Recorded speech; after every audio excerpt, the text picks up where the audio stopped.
ইন্নাল হামদুলিল্লাহ ওয়াসসালাতু ওয়াসসালামু আলা রাসূলিল্লাহ আম্মা বাদ।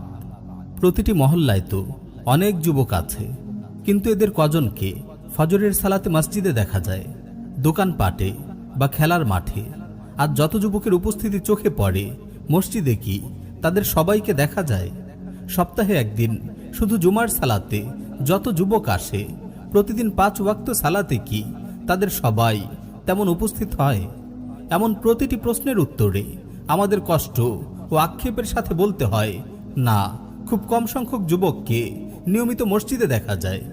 এই যে সালাতের মতো গুরুত্বপূর্ণ ফরজ ইবাদত পালনের ক্ষেত্রে যুবকদের মাঝে আজ এমন উদাসীনতা, এটা কেন হচ্ছে? কিসের কারণে তারা ইবাদত বন্দেগী থেকে এতটা বিমুখ হয়ে আছে? প্রতিদিন 5 বার আজানের শব্দগুলো তো ঠিকই তাদের কানে আসে, তবুও কেন তারা আপন স্থানে স্থির থাকে? কেন পারে না মসজিদের দিকে ছুটে আসতে? এর মূল কারণ আজকের যুবকরা ইবাদতের স্বাদ হারিয়ে ফেলেছে। দিন পালনের মজা তারা অনুভব করে না। কিন্তু কি সেই কারণ যার ফলে তারা ইবাদতের স্বাদ ও মজা হারিয়ে ফেলেছে? এর অনেকগুলো কারণ আছে, তবে এর সবচেয়ে মন্দ ও ক্ষতিকর কারণ হচ্ছে প্রেম, পরকীয়ার মতো হারাম রিলেশনে মজে থাকা। এই মারাত্মক ব্যাধিতেই আক্রান্ত আজকের অধিকাংশ তরুণ তরুণী। এটা এতটাই মারাত্মক ব্যাধি যা প্রেমাসক্ত মানুষটাকে সারাক্ষণ মন্দ কামনা বাসনায় ডুবিয়ে রাখে, তাকে ভুলিয়ে দেয় তার জীবনের আসল লক্ষ্য উদ্দেশ্য। তখন তার একটাই চাওয়া পাওয়া থাকে, কিভাবে প্রিয় মানুষটিকে কাছে পাওয়া যায়, কিভাবে তার সাথে নিজের কামনা বাসনা পূরণ করা যায়। এভাবে হারাম রিলেশনে মজে থাকা প্রতিটি ব্যক্তি মূলত তার প্রেমাস্পদের পূজারী হয়ে যায়।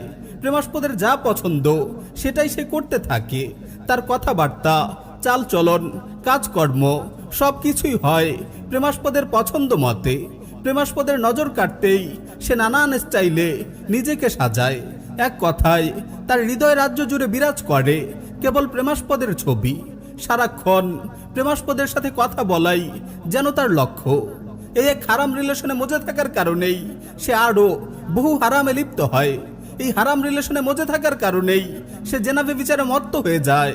এই হারাম রিলেশনে মজে থাকার কারণেই সে মাদকাসক্ত হয়ে যায়। এই হারাম রিলেশনে মজে থাকার কারণেই সে বহু নেক কাজ থেকে বিমুখ হয়। এই হারাম রিলেশনে মজে থাকার কারণেই দিনের কথা তার কাছে ভালো লাগে না।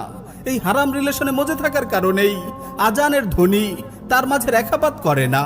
এই হারাম রিলেশনে মজে থাকার কারণেই তার সালাত ছুটে যায়। এই হারাম রিলেশনে মজে থাকার কারণেই তার রাত কাটে।